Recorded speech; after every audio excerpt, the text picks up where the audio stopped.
Balaji is here with some slokas of Bhagavad Gita. The Bhagavad Gita is Hinduism's core sacred text, a dialogue of and on dharma. It enshrines the essential values of the Vedic, Upanishadic and epic traditions. First of all, Gita Dhyana.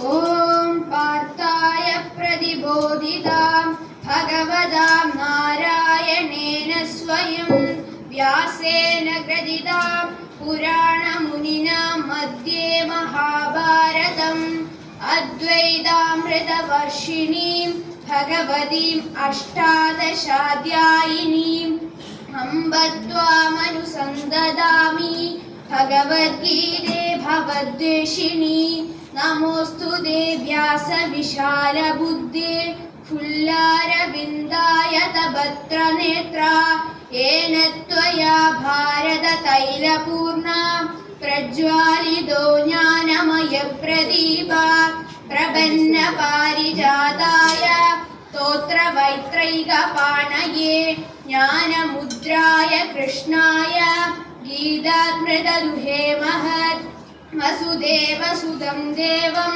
Kamsa chanura mardanam Devagi paramanandam Krishnam vande jagadgurum Bhishma drona tada Jayadrata jala Gandhara nilotpala Shalyagrahavati Kribena vahani Karnena velakula Ashwathama Vikarna Kora Magara Sudyodhanavartini Sodirna Kalu Pandavai Renanadi Kaivartaga Keshava. Here are some slogas of Bhagavad Gita.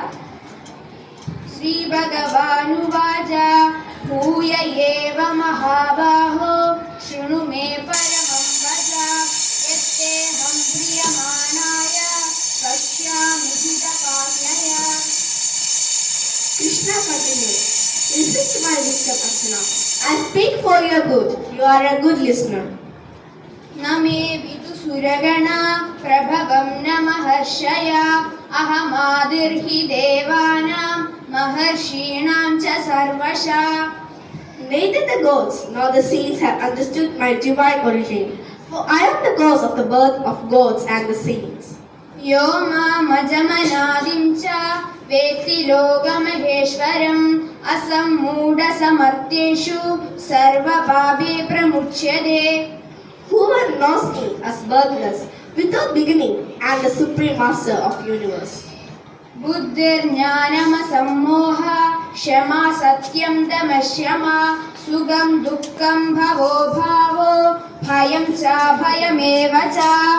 Intellect, knowledge, vision, perseverance, truth and reunification. Gentleness, joy, sorrow, birth, death, or fearlessness. Ahimsa Samadatushti Stabodhanam Yasho Yasha Pabandi Bhava Bhudanam Mattayeva Pridagvida. Ahimsa, equanimity, penance and charity, fame and sense of shame. These human states arise from my being alone. Maharshaya Sapta Purve Chatvara Manavastada Madbhava Manasa Jada Yesham Logamimam Praja. The seven saints and the four founders of the human race were products of my mind. From them was born the swarm of life. Thank you. Dhanyawad.